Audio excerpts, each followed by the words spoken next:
고린도전서 13장 1절부터 8절까지 말씀. 근데 12장 31절 중반부부터 제가 읽겠습니다. 이것은 하나님의 말씀입니다. 내가 또한 제일 좋은 길을 너희에게 보이리라. 내가 사람의 방언과 천사의 말을 할지라도 사랑이 없으면 소리나는 구리와 울리는 꽹과리가 되고, 내가 예언하는 능이 있어 모든 비밀과 모든 지식을 알고 또 산을 옮길 만한 모든 믿음이 있을지라도 사랑이 없으면 내가 아무것도 아니요.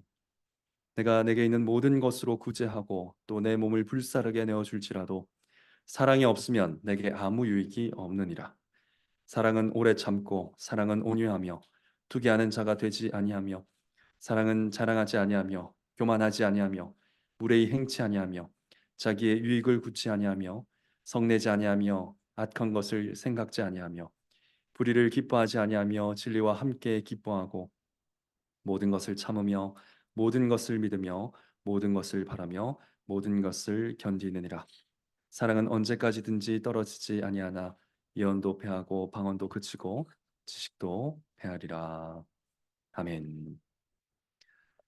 네, 시간 웨스트민스터 장로교회에서 심호하고 계시는 로버트 탈로 목사님 나오셔서 The Most Excellent Way, 가장 탁월한 길이라는 제목으로 하나님의 말씀 전하실 때 말씀의 은혜 가운데 예배하시기를 바랍니다.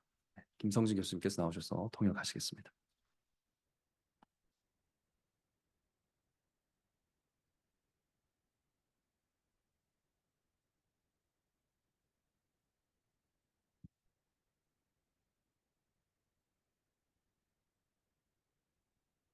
Greetings to you from Chicago area, Westminster Orthodox Presbyterian Church. 여러분 만나 뵙게 돼서 반갑습니다. 저는 시카고에 있는 오르토독스 처치에서 왔습니다. It is a great pleasure of mine to be invited to be with you this morning and to bring God's word to you. 이 귀한 교회에서 말씀 전하게 되어 큰 기쁨으로 생각합니다.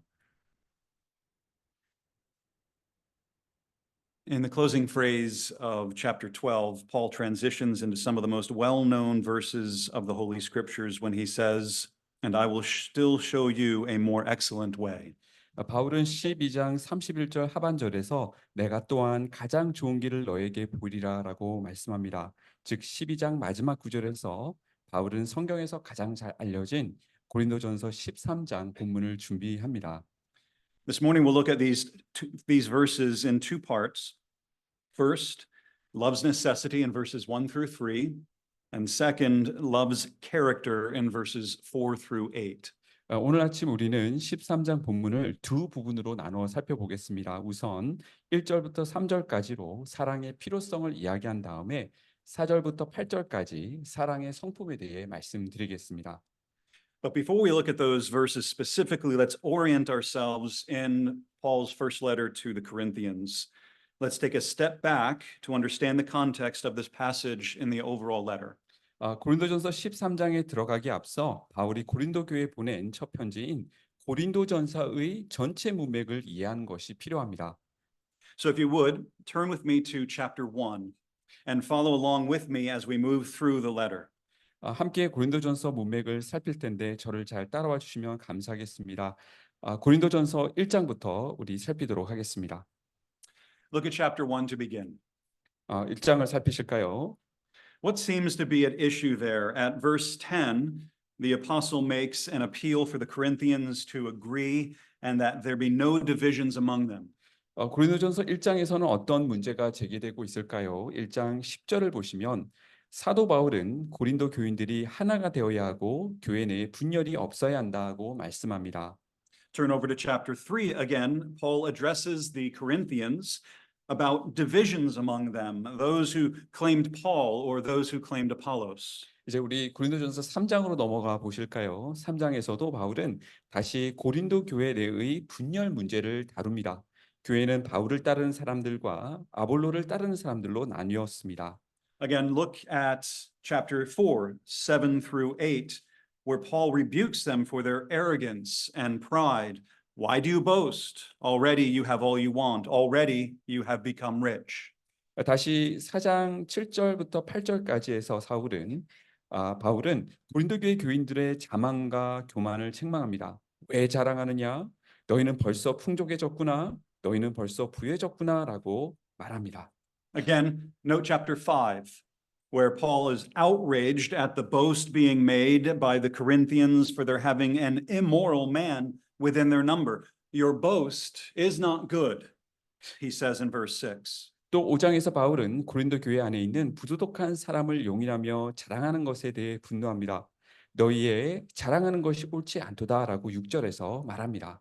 In verse 9, he writes that he had already told them not to associate with sexually immoral people who bear the name of brother, verse 11. 또 9절에 가시게 되면 이미 그들에게 형제라 불리지만 성적으로 부도덕한 사람들과는 사귀지 말라고 말했음을 상기시킵니다. And it doesn't end there. Chapter 6, these Christians are bringing lawsuits against one another. They are defrauding each other and offending each other. 자, 뿐만 아니라 고린도전서 6장에 가시게 되면 이들은 서로에게 소송을 걸고 서로 속이고 상처를 주고 있다는 사실을 지적합니다. In chapters 1 through 6, Paul addresses, as you can see, all of these problems in the church, problems of an immature church, problems of a wealthy, a boastful church, a church divided, very much looking and sounding like the world. 자, 요약을 해보자면 고린도전서 1장부터 6장까지 바울은 보시다시피 교회 안에 있는 모든 문제들을 다루고 있습니다. 고린도 교회는 미성숙한 교회, 부유하고 자랑하는 교회, 분열된 교회, 세상과 매우 닮은 모습을 하고 있는 교회였습니다. I hope you can see from these scriptures here that even with a quick look, the Corinthian church is not very different from the American or possibly the Korean church in so many ways. 짧게나마 고린도 교회 문제를 살폈는데요. 고린도 교회 상황이 오늘날 미국 교회나 한국 교회 상황과 크게 다르지 않음을 깨닫기 바랍니다. These things are so very fitting for us and relevant for us in the religious culture that God has placed us. 이런 것들은 하나님이 우리에게 두신 종교적 문화 맥락 속에서도 매우 적절하고도 중요한 이슈들이기 때문입니다. Now, moving forward into chapter 7, Paul continues in verse 1, now concerning the matters about which you wrote. 이제 우리가 7장부터 16장까지의 문맥을 고찰할 텐데요. 이제 7장 1절에서 바울은 계속 말합니다. 너희가 쓴 문제들에 대하여 말하자면 Here we come to a transition in the letter. Now Paul is addressing specific questions, specific concerns that the Corinthians had written to him. 이제 7장에 이르게 되면 또 다른 전환점을 보게 되는데요. 바울은 이제 고린도 교인들이 그에게 보낸 특정 질문이나 염려에 대해 직접 답변을 합니다. And you'll see this again and again to the end of the letter. Note chapter 7, verse 25, now concerning. 이 패턴은 고린도전서 끝까지 계속 반복되는데요. 자, 우리 7장 25절을 주목해 보실까요? 처녀에 대하여는 In chapter 8, verse 1, now concerning. In chapter 12, verse 1, now concerning. Chapter 16, verse 1, now concerning. 계속해서 8장 1절은 우상에게 바친 제물에 대하여는 12장 1절에 가시면 신령한 것들에 대하여는 그리고 16장 1절에 가시면 성도를 위하는 연보에 관하여는이라고 기술하고 있습니다.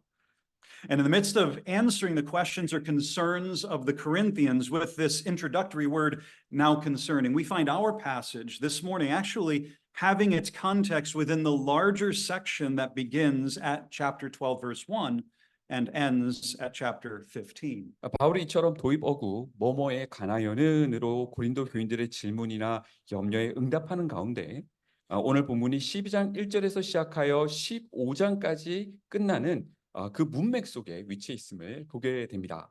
And you'll note how chapter 12 begins, now concerning spiritual gifts or spiritual things. 이런 맥락에서 12장 역시 신령한 것에 대하여는 신령한 선물에 관하여는으로 시작을 합니다. And given the overall context, Paul uses this occasion now to correct the Corinthians as to their way of thinking and behaving with regard to the spiritual way. 바울은 12장부터 시작되는 본문을 통해 고린도 교인들의 영적인 삶에 관한 생각과 행동을 교정하려 합니다. So much so that Paul says at the end of chapter 12 and begins chapter 14 with almost identical words. Look there. 그래서 12장 끝과 12장의 시작을 거의 동일한 말로 마치고 시작하는데요. 저와 함께 그 구절을 살펴보시겠습니다. chapter 12, verse 31, but earnestly desire the higher gifts or things, and I will show you a still more excellent way. In chapter 14, verse 1, pursue love and earnestly desire the spiritual gifts or way, chapter 14, verse 1. 12장 31절 보시면 너희는 더 큰 은사를 사모하라 내가 가장 좋은 길을 너에게 보이리라라고 말씀하고 계시고요. 14장 1절을 보시면 사랑을 추구하라 신령한 것들을 사모하라. 여러분 여기서 12장 31절에 너희는 더 큰 은사를 사모하라와 14장 1절에 신령한 것들을 사모하라가 지금 일치하고 있는 것을 보게 되는 것입니다. So again, spiritual things or those things pertaining to the spirit, or in this context, to be precise, the spiritual way. 다시 말해 신령한 것들 또는 성령과 관련된 것들 또는 이 문맥에서 정확히 말하자면 영적인 길을 사모하라는 것입니다. And that which is in between 그리고 is chapter 13. 그리고 바로 그 사이에 있는 것이 고린도전서 13장인 것입니다. Chapter 13 is a very pointed corrective, a corrective to the way in which they have been for the Corinthians. 13장은 고린도 교인들의 삶을 교정하기 위해 아주 특별한 목적을 지닌 본문이다라고 할 수가 있겠습니다. Here, Paul is showing the Corinthians the more excellent way of chapter 12, verse 31. 바울은 그들에게 가장 길을 보여주겠다라고 말합니다. 12장 31절 하반절이 말하는 것처럼 말입니다. Chapter 13 is the indicative of the imperative pursue love. 자, 이처럼 가장 좋은 길을 보여주겠다는 것은 14장 1절의 명령, 사랑을 추구하라라는 명령을 직설법으로 표현한 것이다라고 볼 수 있겠습니다. Paul teaches us in this passage that love is the more excellent way. It is the spiritual way, back to 12:31. 바울은 이 본문에서 사랑이 가장 좋은 길이며 그것이 영적인 길이라 가르칩니다. 왜냐하면 이는 예수 그리스도의 길이기 때문입니다. Yeah, because it is the way of Jesus Christ. And you might think of the other great John 3:16, 1 John 3:16, by this we know love, that he laid down his life for us. 이와 관련된 또 중요한 본문인 요한복음 3장 16절이나 요한일서 3장 16절이 있는데요. 요한일서 3장 16절을 살펴보실까요? 제가 읽어드리겠습니다. 그가 우리를 위하여 목숨을 버리셨으니 우리가 이로써 사랑을 알았거니와. Or consider 1 John 4:10. In this is love, not that we have loved God, but that he loved us and he sent his son to be the propitiation for our sins. 또한 요한일서 4장 10절도 이렇게 기술하지요. 사랑은 여기 있으니 우리가 하나님을 사랑한 것이 아니요 하나님이 우리를 사랑하사 우리 죄를 위하여 화목 제물로 그 아들을 보내셨음이니라. And the way of love, Paul is teaching us, is the more excellent way. That word way refers to a pathway, a roadway, and that way is more excellent than any other way. 자, 여기서 사랑의 길이 가장 좋은 길, 가장 탁월한 길이다라고 말하는 것이죠. 여기서 길이라는 것은 하나의 경로, 도로를 의미하며 그 길이 가장 좋다라는 의미가 될 것 같습니다. And this brings us to the first three verses for us this morning. 자, 이 문맥적 흐름에서 오늘 우리가 읽었던 본문인 고린도전서 13장 1절부터 3절까지를 우선 살펴보도록 하십시다. You must see love's necessity. Love is absolutely necessary for the Christian life, and it is superior to all other spiritual gifts. It is the first in the list of the fruit of the Spirit, and we see Paul here unfold the very necessity and character of love. 우리는 사랑의 필요성을 알아야 됩니다. 사랑은 그리스도인의 삶에서 절대적으로 필요한 것이며 모든 영적인 은사보다 뛰어납니다. 그것은 성령의 열매 중 첫째입니다. 우리는 사도 바울이 사랑의 필요성과 그 특성을 펼쳐 설명하는 것을 보게 됩니다. Paul illustrates the necessity of love vividly, and I get the sense that Paul's tone is somewhat tired and tried. 바울은 사랑의 필요성을 생생하게 설명하는데요. 그의 의도가 다소 지친 듯한 그리고 시험을 받고 있는 듯한 느낌을 받습니다. If I speak in the tongues of men and of angels but have not love, I am a noisy gong or a clanging cymbal. And if I have prophetic powers and understand all mysteries and knowledge, and if I have all faith so as to remove mountains and have not love, I have nothing. If I give away all that I have, and if I deliver up my body to be burned, but have not love, I gain nothing. 13장 1절부터 3절까지 한번 읽어드릴까요?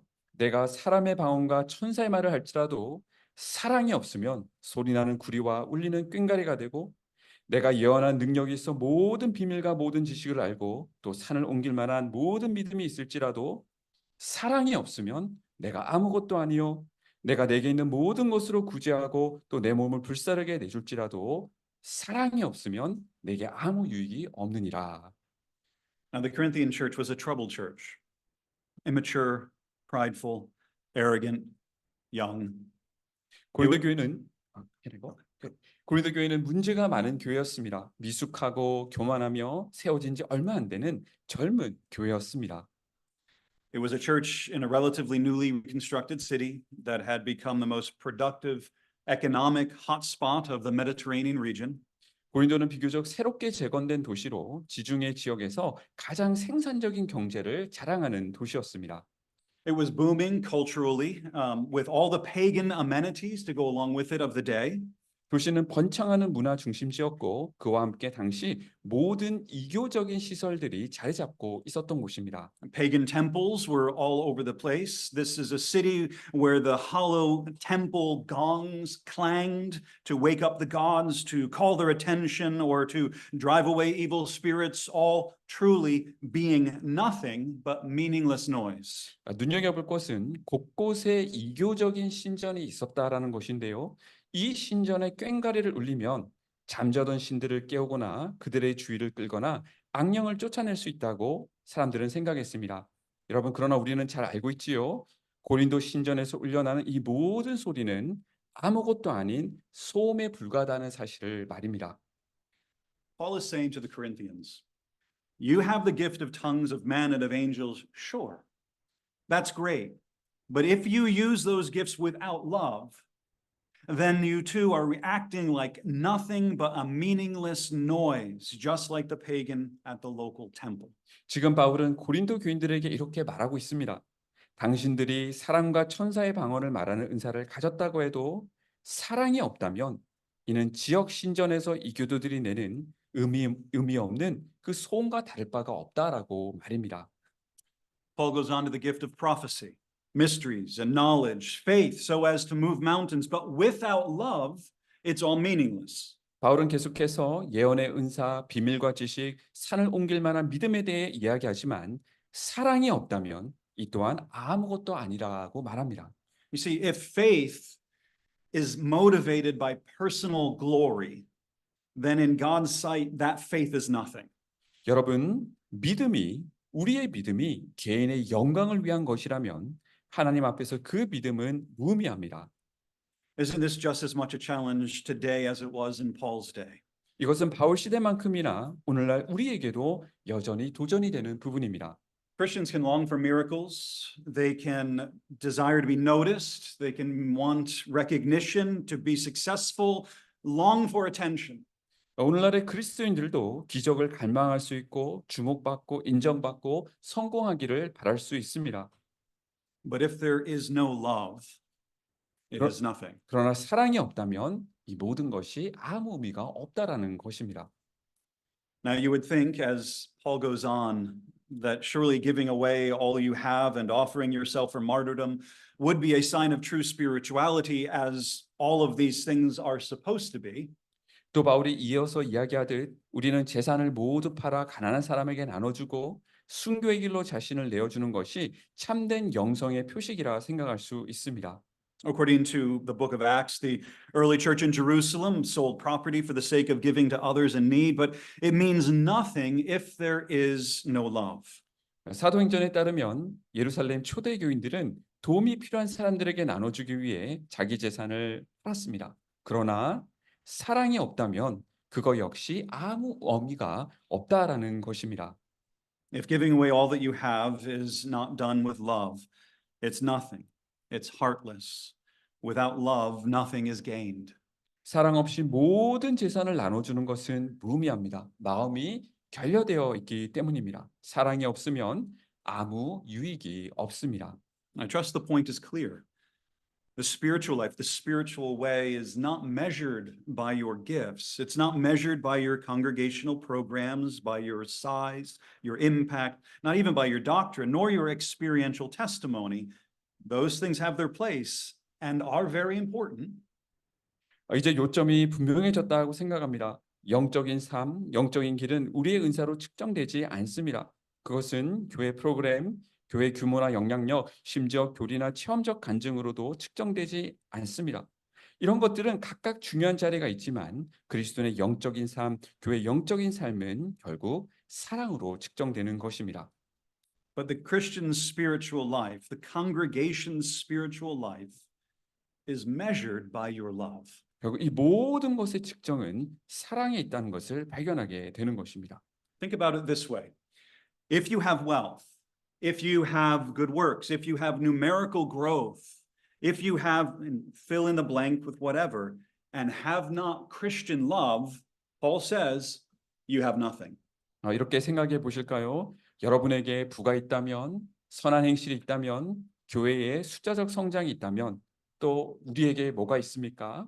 여러분, 그러나 그리스도인으로서 사랑이 없다면 사실상 우리는 아무것도 가진 게 없는 것이 되는 것입니다. Without the wealth of love, without the riches of love, without the work of love, without the growth of love, you have nothing. 사랑의 부요함이 없다면, 사랑의 풍요로움이 없다면, 사랑의 행위가 없다면, 사랑의 성장이 없다면 사실상 우리는 아무것도 가진 것이 없는 것입니다. Foster this love in you. Without it, you have nothing. 여러분, 우리 이 사랑을 우리 안에서 키워나가지 않으시겠습니까? 사랑 없이는 아무것도 없는 것이기 때문입니다. So Paul is correcting the Corinthians, their wrong-headed, arrogant, prideful way of thinking about the Christian life. Specifically here, he's referring to that which is spiritual. 그러므로 바울은 고린도 교인들의 그리스도인의 삶에 대해 잘못된 교만하고 오만한 사고방식을 바로잡고 있습니다. 지금 이 영적인 것을 언급하고 있는 것입니다. So to sum up this point, your love shows the Spirit's work in your life, because true spirituality is about the self-sacrificing, atoning life of Christ for sinners. 자, 지금까지의 말씀을 요약하면요. 여러분의 사랑은 성령께서 삶 속에서 일하고 있음을 보여주는 증거입니다. 왜냐하면 진정한 영성이란 죄인들을 향한 그리스도의 자기 희생적이고 대속적인 사랑에 관한 것이기 때문입니다. Love is preeminent. Love is necessary. 사랑은 으뜸이며 사랑은 필수적입니다. And it's in this context that we should read the next series of verses 4 through the beginning of verse 8. 자, 우리가 1절부터 3절까지 살펴보았다면 이 맥락에서 다음 구절인 4절부터 8절까지를 함께 살피겠습니다. These verses describe love's character with a strong emphasis on what love is not. 이 구절들은 사랑의 성격을 묘사하며 특히 사랑이 아닌 것이 무엇인지를 강조합니다. Here we have a description of what love looks like and what it does not look like. 자, 여기서 사랑이 어떻게 드러나는지 그리고 사랑이 아닌 것이 무엇인지를 설명합니다. And when we read this description, we need to remember that this passage is meant to correct the Corinthians. 우리는 이 구절이 고린도 교회 성도들을 바로잡기 위한 것임을 기억해야 합니다. Paul is speaking to disunity, to the divisions, the pride, the arrogance, the rang from this congregation that like hollow bells. 바울은 고린도 교회 회중 가운데 울려 퍼졌던 그 공허한 종소리처럼 드러났던 분열, 교만, 오만함에 관해 이야기하고 있습니다.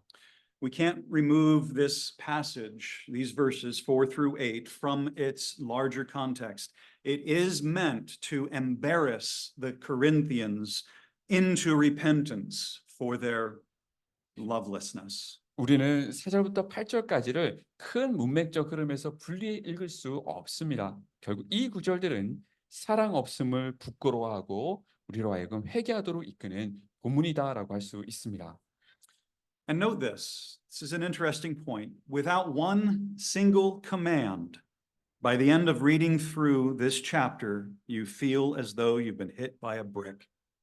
우리가 주목할 것은요. 이 본문을 다 읽고 나면 우리가 마치 벽돌에 맞은 것 같은 느낌이 든다라는 것입니다. Because you know that your love is not like this. 여러분 왜일까요? 우리의 사랑이 이와 같지 않다는 것을 이 본문들을 통해 바로 느낄 수 있기 때문입니다. Who among you reads this passage about love and says, that sounds like me? 네, 여기 가운데 이 사랑에 관한 본문을 읽으시면서 이거 딱 나에 관한 이야기인데라고 말하실 수 있는 그런 성도님들이 누가 있겠습니까? None of us. 아마도 우리 중에는 아무도 없을 것 같습니다. Because you know that your love is not like this. 왜냐하면 우리의 사랑이 본문의 묘사와 같지 않다는 것을 우리는 잘 알고 있기 때문입니다. To understand what Paul is saying here, we need to remain mindful of that church in Corinth. 바울이 본문에서 말하는 바를 이해하시려면 고린도 교회 상황을 잘 알아야 할 것 같습니다. There was jealousy and strife among them, chapter 3. 그들 사이에는 3장에서 보시는 것처럼 시기와 다툼의 문제가 있었습니다. They were puffed up in favor of one against the other. Some have become arrogant, foolish, boastful in speech, chapter 4. 또 4장에서 말하는 것처럼 그들 사이에는 서로 편을 들어 교만해지는 일이 있었고 또 어떤 사람들은 교만했고 어리석었고 스스로를 자랑하기도 했습니다. There was immorality in the congregation of such a kind that does not even exist among the Gentiles, and they become arrogant about it. Chapter 5. 또 5장을 보시면 그들 가운데는 이방인 가운데서도 찾아보기 힘든 유의 음행의 문제가 있었고 그것에 대해 교만하기까지 했습니다.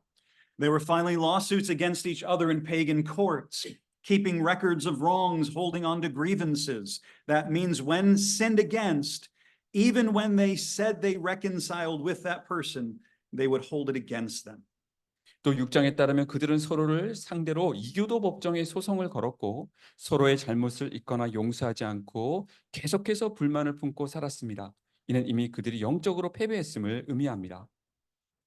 Holding on to grievances, these things already became a defeat for them. Chapter 6. 불행하게도 그들은 영적으로 패배했습니다. They were arrogant about knowledge and caused others to stumble because of it. Chapter 8. 그들은 지식에 대해 교만하여 다른 사람들이 걸려 넘어지게 했는데 바로 이 내용이 8장에 나옵니다.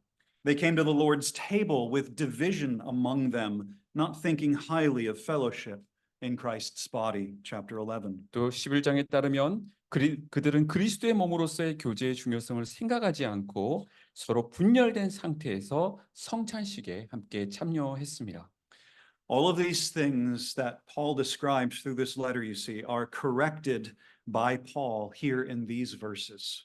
바울은 앞서 말씀드린 이 모든 문제를 본문의 말씀을 통해 바로 잡으려고 하고 있는 것입니다. Love is patient and kind. 그래서요, 4절에서 사랑은 오래 참고 온유하다, 친절하다라고 말합니다. Like God, like Jesus, love is long-suffering, not only bearing all things in patience, love actively does good for others in kindness. 하나님처럼 예수님처럼 사랑은 오래 참습니다. 사랑은 모든 것을 참을 뿐만 아니라 친절로 다른 사람을 위해 선을 행합니다. Love does not envy or boast. 계속해서 4절은 사랑은 시기하지 않고 자랑하지 않는다 말합니다. Because it doesn't covet, it is content. 왜냐하면 사랑은 탐내지 않고 만족하기 때문입니다. Love receives what God has given with thankfulness and uses those things for the sake of building others up. 사랑은 하나님께서 주신 것을 감사함으로 받아들이고 그것들을 다른 사람들을 세우기 위해 사용합니다. And it will certainly not brag about itself. It is humble. It does not consider itself greater. 그리고 결코 자기 자신을 자랑하지 않습니다. 사랑은 겸손하며 자신을 더 크게 여기지 않습니다. It is not arrogant or rude. 계속해서 4, 5절은 사랑은 교만하지 않으며 무례하지 않는다 말합니다. It is not puffed up in vain glory. Arrogance puts down. Love builds up. 사랑은 헛된 영광 가운데 자만하지 않습니다. 교만은 다른 사람을 낮추지만 사랑은 세웁니다. It will not take advantage of others. 사랑은 다른 사람들을 결코 이용하지 않습니다. It does not insist on its own way. 5절은 계속해서 사랑은 자기의 유익을 구하지 아니한다라고 말합니다. Unity is found only in humility. Paul writes in Philippians 2:4, do not look out for your own personal interests. 겸손함에서만 일치가 발견됩니다. 그래서 사도 바울은 빌보서 2장 4절에서 각자의 일만 돌아보지 말라라고 말씀하지요. It's the same idea expressed here with reference to love. Philippians 2 would go on to say, have this mind in you, which was also in Christ Jesus. 이와 유사한 말씀이 빌립보서 2장에서도 등장합니다. 빌립보서 2장에서 사도 바울은 너희 안에 이 마음을 품으라 곧 그리스도 예수의 마음이니라고 계속해서 말합니다. All of these statements describing the character of love refer to Christ.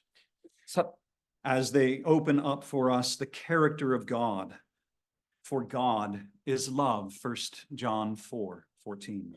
사랑의 특성을 묘사하는 이 모든 진술들은 하나님의 성품을 잘 드러냅니다. 왜냐하면 하나님은 사랑이시기 때문입니다. Love is not irritable. 계속해서 5절은 사랑은 성내지 아니한다라고 말씀합니다. I don't know about you, but this is the one that hits closest to home every time. 여러분은 어떠실지 모르겠지만 이 구절은 저의 가슴을 늘 치는 말씀입니다. If you have children or a spouse, you know what I'm saying. 혹시나 자녀나 배우자가 있으시다면 제가 지금 무슨 말을 하고 있는지 짐작이 되실 것입니다. But love is not irritable. 자, 그러나 사랑은 성내지 않습니다. Love is not easily provoked, New King James. 뉴 킹 제임스 버전에 따르면 사랑을 쉽게 화내지 않는다라고 번역을 합니다. Love is not easily angered, New International. NIV 버전도 비슷하게 번역을 합니다. Love is not quick-tempered, New English. 자, NET 버전에 따르면 사랑은 쉽게 노를 나타내지 않는다라고 말합니다. The term that Paul uses for irritability has a range of meaning. 바울이 사용하는 이 성냄이란 단어는요, 다양한 의미가 있는 단어입니다. And the range of meaning offered by one linguistic analysis concludes that this word can refer to either simple irritation or to outright anger. 어떤 언어학자 분석에 따르면 이 단어는 단순한 짜증에서부터 노골적인 분노에까지 그 사이에서 어떤 의미도 가질 수 있는 단어입니다. Or anything in between. 사랑은 어떤 것도 가능합니다. 그 사이에서. It's not cantankerous, it's not grumpy or grouchy. 사랑은 까칠하거나 투덜대지 않습니다. The word exasperated has been offered as perhaps the best translation. 아마도 화를 냄이라는 단어가 가장 적절한 번역일 수도 있습니다. Dear saints, it's easily overlooked because of how common it is. But angry irritability is a loveless sin. 사랑하는 성도 여러분, 우리는 쉽게 간과할 수 있습니다만 우리 가운데 있는 이 분노 섞인 짜증은 어떻게 보면 사랑이 결여된 죄라고 할 수가 있겠습니다. Love is not resentful. 계속해서 5절은 사랑은 악한 것을 생각하지 않고 원한을 품지 않는다라고 말합니다. It will not allow disagreements to become unresolved wounds where bitterness begins to grow. 사랑은 갈등이 해결되지 않아 쓰라림의 상처가 자라게 하지 않습니다. It's a dreadful denial of the gospel of reconciliation when brethren in the same congregation will not speak to one another because of some wrong in the past, whether real or imagined. 과거에 발생한 어떤 갈등 때문에 같은 교회에 다니고 계신 형제 자매님들이 서로 말하지 않는 것은 복음이 말하는 화해와 하나됨을 부정하는 끔찍한 일이다라고 할 수가 있습니다. Where would we be if God treated us this way? 여러분, 하나님께서 만약 우리를 그런 방식으로 대하신다면 우리는 어떻게 될까요? Love covers a multitude of sins. And certainly, Christ has covered your brothers or sisters' sins on the cross as well. 사랑은 허다한 죄를 덮습니다. 물론 그리스도께서는 십자가에서 우리 형제 자매들의 죄를 덮으셨습니다. Love does not rejoice in wrongdoing, but rejoices with the truth. 계속해서 6절은 사랑은 불의를 기뻐하지 않고 진리와 함께 기뻐한다라고 말씀합니다. It seems that the Corinthians may even have reveled in untruthfulness. 고린도 교인들이 심지어 진실하지 않은 것을 기뻐했을지도 모르겠습니다. Does it have something to do with their lawsuits? 아마도 이것이 그들의 소송 사건과 관련되어 있었을까요? Maybe they were in fact frivolous based on falsehoods.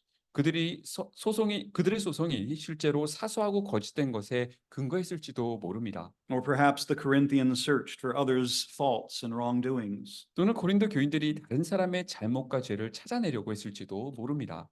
This is not the spiritual way. Love does not do this. 그런데 사랑은 그렇게 하지 않습니다. It rejoices in what is good and right because it rejoices in the God who is love. 사랑은 선하고 바른 것을 기뻐합니다. 왜냐하면 사랑은 사랑이신 하나님을 기뻐하기 때문입니다. And because it rejoices in the amazing love of God, that while we were still sinners, Christ died for his people on the cursed tree for you and for me. 또 우리가 아직 죄인되었을 때 그리스도께서 우리를 위해 십자가에서 돌아가신 놀라운 하나님의 사랑을 기뻐하기 때문입니다. Love bears all things, believes all things, hopes all things, endures all things. 7절은 계속해서 사랑은 모든 것을 참으며 모든 것을 믿으며 모든 것을 바라며 모든 것을 견딘다라고 말합니다.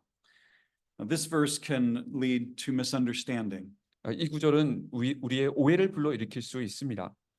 Does this love mean that we should let everyone take advantage of us? 그럼 사랑은 우리가 모든 사람에게 이용당해야 한다라는 말일까요?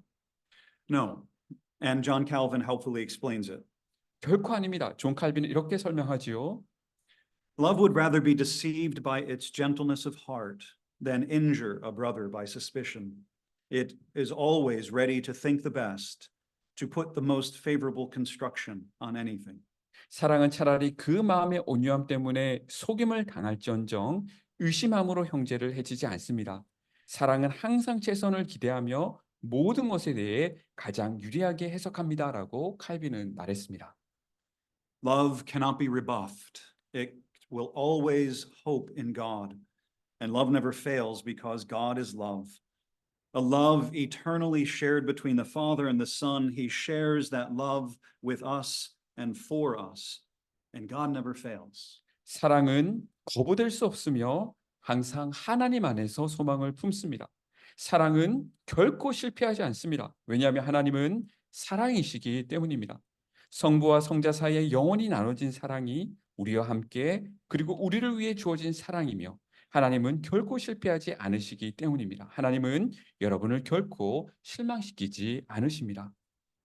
He will not fail you. 하나님은 결코 여러분을 실망시키지 않으실 겁니다. Did you know that? 여러분 알고 계셨습니까? Of course you did. 물론 알고 계셨을 것입니다. Jesus says to the Father, "You have loved them even as you have loved me." John 17:23. 주님께서는 요한복음 17장 23절에서 이렇게 말씀하셨죠. 예수님이 아버지께 말씀하시길 아버지께서 나를 사랑하신 것 같이 그들도 사랑하셨나이다라고 말입니다. Have you breathed that verse in? Have you meditated on it? That love that the Father has for the Son for all eternity is this love that we see in Christ Jesus. His life and cross for us. A life he calls us to have for each other and for our neighbors. 여러분 그런데 이 주님의 말씀을 깊이 들으시고 깊이 묵상해 보셨습니까? 성부께서 성자를 향해 가지신 그 영원한 사랑이 바로 우리가 그리스도 안에서 보는 이 사랑입니다. 우리를 위해 그의 삶과 십자가 그리고 그가 우리에게 서로 사랑하라고 부르신 그 사랑입니다. This passage is familiar, but it's one of the most challenging and convicting portions of God's word. 이제 오늘 말씀을 마무리하려고 하는데요. 오늘 본문은 하나님이 우리에게 주신 말씀 중 아주 도전적이고 우리를 부끄럽게 만들며 죄를 깨닫게 하는 말씀인 것 같습니다. As it was meant to cause a bit of shame for the Corinthians, does it cause you to think again about love? 고린도 교회가 깨닫고 부끄러워하도록 주신 이 말씀, 이 동일한 말씀이 우리에게도 다시 한번 사랑에 대해 생각하게끔 만드는 것 같습니다. Your love to wife, husband, neighbor, friend, sibling, father, mother, colleague, love to your enemy. 다시 말해 아내와의 관계, 남편, 이웃, 친구, 형제, 자매, 아버지, 어머니, 동료 혹은 심지어 원수에 대해서 나의 사랑이 어떠한지를 돌아보게 한다라는 것입니다. Without one single command until the first verse of chapter 14, we read through chapter 13 and we are undone because we're presented with the very character of God as it's manifested in the love of Christ. 이후 본문인 14장 1절의 사랑을 추구하라라는 첫 번째 명령까지 한마디의 명령도 없이 이 13장 본문을 읽으면 우리는 자연스럽게 부끄러워집니다. 왜냐하면 예수 그리스도의 사랑 안에 드러난 이 하나님의 놀라운 성품을 보기 때문인 것입니다. In the end, this love described by Paul is a transforming love because it is the very character of God manifest in the work of his son on the cross. 결국 바울이 묘사한 이 사랑은 변화를 야기하는 사랑입니다. 왜냐하면 이것은 하나님의 성품 그 자체가 그의 아들이 십자가에서 행하신 일 안에서 드러난 것이기 때문입니다. And as his love transforms us by the power of his Spirit to truly make his people spiritual, so also then should we readily see the fruit of the Spirit blossom in our lives through Christ's continued sanctifying work in us through his word. 그리고 그의 사랑이 성령의 능력으로 우리를 변화시켜 그의 백성을 진정으로 영적인 존재로 만들듯이 우리 삶 속에서 이 성령의 열매가 그리스도의 말씀을 통한 성화의 역사로 인해 꽃피는 것을 보게 될 것입니다. And so may this love transform you and me into even more greater lovers of Jesus and his people, that you might truly be a spiritually gifted congregation of the Lord Jesus Christ. 이 사랑이 여러분과 저를 변화시켜 예수님과 그의 백성을 더 깊이 사랑하게 하여 진정 영적으로 예수 그리스도의 은사를 수여받은 교회가 되기를 간절히 바랍니다. Pursue love. That's the command of chapter 14, verse 1. 사랑을 추구하라. 이것이 14장 1절의 명령입니다. That's the exhortation. Pursue this love. 바로 사랑을 추구하라는 권면입니다.